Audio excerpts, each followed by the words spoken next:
Chapter 25. Amaziah was 25 years old when he became king, and he reigned in Jerusalem 29 years. His mother's name was Jehoaddin. She was from Jerusalem. He did what was right in the eyes of the Lord, but not wholeheartedly. After the kingdom was firmly in his control, he executed the officials who had murdered his father, the king. Yet he did not put their sons to death, but acted in accordance with what is written in the law, in the book of Moses, where the Lord commanded, Fathers shall not be put to death for their children, nor children put to death for their fathers. Each is to die for his own sins. Amaziah called the people of Judah together and assigned them according to their families to commanders of thousands and commanders of hundreds for all Judah and Benjamin. He then mustered those 20 years old or more and found that there were 300,000 men ready for military service, able to handle the spear and shield. He also hired 100,000 fighting men from Israel for 100 talents of silver. But a man of God came to him and said, O king, these troops from Israel must not march with you, for the Lord is not with Israel, not with any of the people of Ephraim. Even if you go and fight courageously in battle, God will overthrow you before the enemy, for God has the power to help or to overthrow. Amaziah asked the man of God, But what about the 100 talents I paid for these Israelite troops? The man of God replied, The Lord can give you much more than that. So Amaziah dismissed the troops who had come to him from Ephraim and sent them home. They were furious with Judah and left for home in a great rage. Amaziah then marshaled his strength and led his army to the valley of Salt, where he killed 10,000 men of Seir. The army of Judah also captured 10,000 men alive, took them to the top of a cliff, and threw them down so that all were dashed to pieces. Meanwhile, the troops that Amaziah had sent back and had not allowed to take part in the war raided Judean towns from Samaria to Beth-horon. They killed 3,000 people and carried off great quantities of plunder. When Amaziah returned from slaughtering the Edomites, he brought back the gods of the people of Seir. He set them up as his own gods, bowed down to them, and burned sacrifices to them. The anger of the Lord burned against Amaziah, and he sent a prophet to him who said, Why do you consult this people's gods, which could not save their own people from your hand? While he was still speaking, the king said to him, Have we appointed you an advisor to the king? Stop! Why be struck down? So the prophet stopped, but said, I know that God has determined to destroy you, because you have done this and have not listened to my counsel. After Amaziah, king of Judah, consulted his advisers, he sent this challenge to Jehoash, son of Jehoahaz, the son of Jehu, king of Israel. Come, meet me face to face. But Jehoash, king of Israel, replied to Amaziah, king of Judah, A thistle in Lebanon sent a message to a cedar in Lebanon. Give your daughter to my son in marriage. Then a wild beast in Lebanon came along and trampled the thistle underfoot. You say to yourself that you have defeated Edom, and now you are arrogant and proud. But stay at home. Why ask for trouble and cause your own downfall and that of Judah also? Amaziah, however, would not listen, for God so worked that he might hand them over to Jehoash, because they sought the gods of Edom.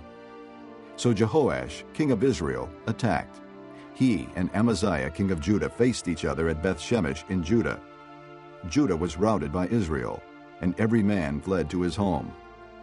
Jehoash, king of Israel, captured Amaziah, king of Judah, the son of Joash, the son of Ahaziah, at Beth-shemesh. Then Jehoash brought him to Jerusalem and broke down the wall of Jerusalem from the Ephraim gate to the corner gate, a section about 600 feet long. He took all the gold and silver and all the articles found in the temple of God that had been in the care of Obed-Edom, together with the palace treasures and the hostages, and returned to Samaria. Amaziah, son of Joash, king of Judah, lived for 15 years after the death of Jehoash, son of Jehoahaz, king of Israel.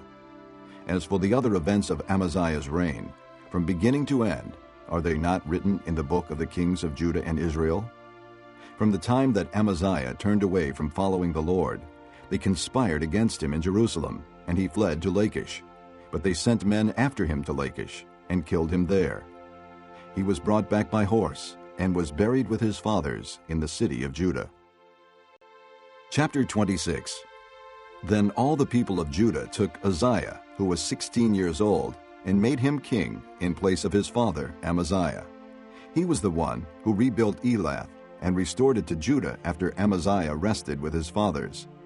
Uzziah was 16 years old when he became king, and he reigned in Jerusalem 52 years. His mother's name was Jechaliah. She was from Jerusalem.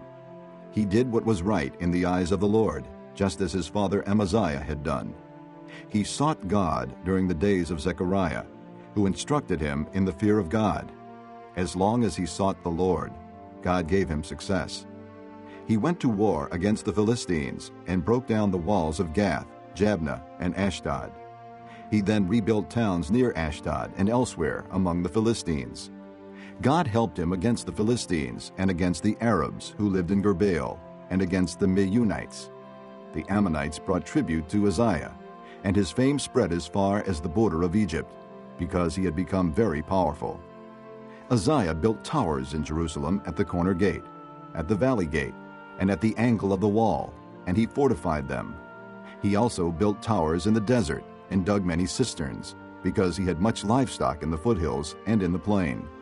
He had people working his fields and vineyards in the hills and in the fertile lands, for he loved the soil. Uzziah had a well-trained army, ready to go out by divisions according to their numbers, as mustered by Jael, the secretary, and Maaseiah, the officer under the direction of Hananiah, one of the royal officials. The total number of family leaders over the fighting men was 2,600. Under their command was an army of 307,500 men trained for war, a powerful force to support the king against his enemies. Uzziah provided shields, spears, helmets, coats of armor, bows, and sling stones for the entire army. In Jerusalem, he made machines designed by skillful men for use on the towers and on the corner defenses to shoot arrows and hurl large stones. His fame spread far and wide, for he was greatly helped until he became powerful. But after Uzziah became powerful, his pride led to his downfall. He was unfaithful to the Lord his God and entered the temple of the Lord to burn incense on the altar of incense. Azariah the priest, with 80 other courageous priests of the Lord, followed him in.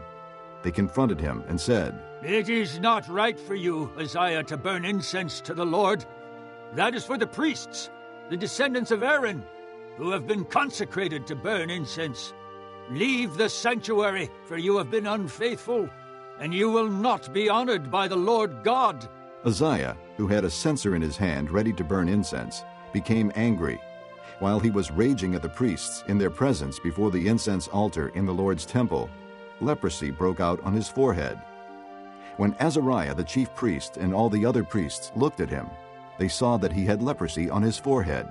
So they hurried him out. Indeed, he himself was eager to leave, because the Lord had afflicted him. King Uzziah had leprosy until the day he died.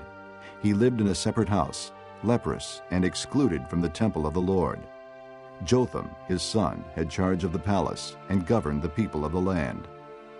The other events of Uzziah's reign, from beginning to end, are recorded by the prophet Isaiah, son of Amoz.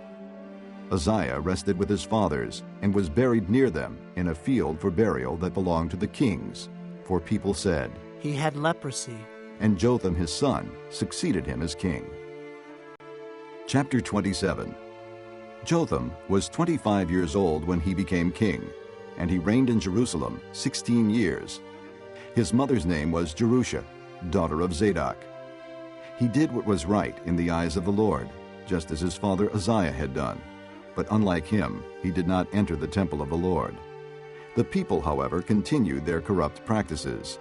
Jotham rebuilt the upper gate of the temple of the Lord and did extensive work on the wall at the hill of Ophel. He built towns in the Judean hills and forts and towers in the wooded areas. Jotham made war on the king of the Ammonites and conquered them. That year the Ammonites paid him 100 talents of silver, 10,000 cores of wheat, and 10,000 cores of barley. The Ammonites brought him the same amount also in the second and third years. Jotham grew powerful because he walked steadfastly before the Lord his God. The other events in Jotham's reign, including all his wars and the other things he did, are written in the book of the kings of Israel and Judah. He was 25 years old when he became king, and he reigned in Jerusalem 16 years. Jotham rested with his fathers and was buried in the city of David. And Ahaz, his son, succeeded him as king. Chapter 28. Ahaz was 20 years old when he became king, and he reigned in Jerusalem 16 years. Unlike David his father, he did not do what was right in the eyes of the Lord. He walked in the ways of the kings of Israel, and also made cast idols for worshiping the Baals.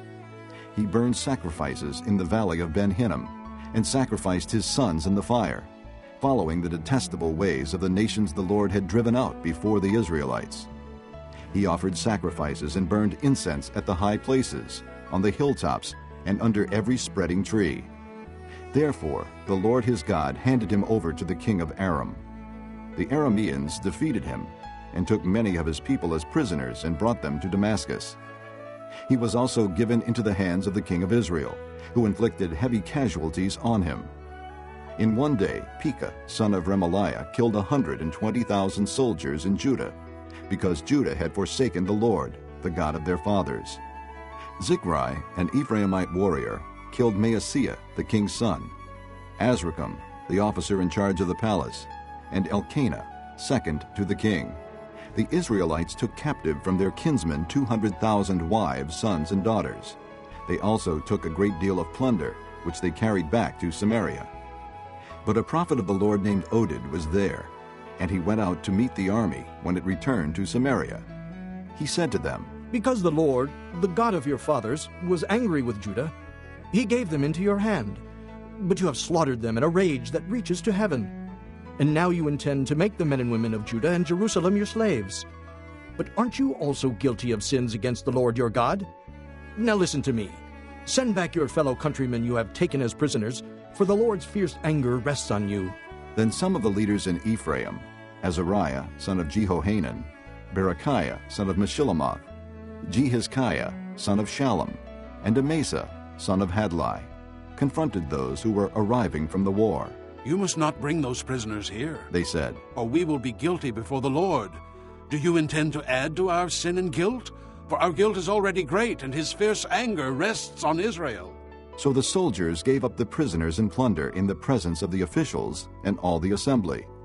The men designated by name took the prisoners, and from the plunder they clothed all who were naked. They provided them with clothes and sandals, food and drink, and healing balm. All those who were weak they put on donkeys. So they took them back to their fellow countrymen at Jericho, the city of palms, and returned to Samaria. At that time King Ahaz sent to the king of Assyria for help. The Edomites had again come and attacked Judah and carried away prisoners, while the Philistines had raided towns in the foothills and in the Negev of Judah. They captured and occupied Beth-Shemesh, Ajalon, and Gederoth, as well as Soko, Timnah, and Gimzo, with their surrounding villages. The Lord had humbled Judah because of Ahaz, king of Israel, for he had promoted wickedness in Judah, and had been most unfaithful to the Lord. Tiglath-Pileser, king of Assyria, came to him, but he gave him trouble instead of help. Ahaz took some of the things from the temple of the Lord, and from the royal palace, and from the princes, and presented them to the king of Assyria, but that did not help him. In his time of trouble, King Ahaz became even more unfaithful to the Lord. He offered sacrifices to the gods of Damascus, who had defeated him, for he thought, "Since the gods of the kings of Aram have helped them, I will sacrifice to them, so they will help me." But they were his downfall, and the downfall of all Israel. Ahaz gathered together the furnishings from the temple of God and took them away. He shut the doors of the Lord's temple and set up altars at every street corner in Jerusalem. In every town in Judah he built high places to burn sacrifices to other gods and provoked the Lord, the God of his fathers, to anger. The other events of his reign and all his ways from beginning to end are written in the book of the kings of Judah and Israel. Ahaz rested with his fathers and was buried in the city of Jerusalem, but he was not placed in the tombs of the kings of Israel. And Hezekiah, his son, succeeded him as king.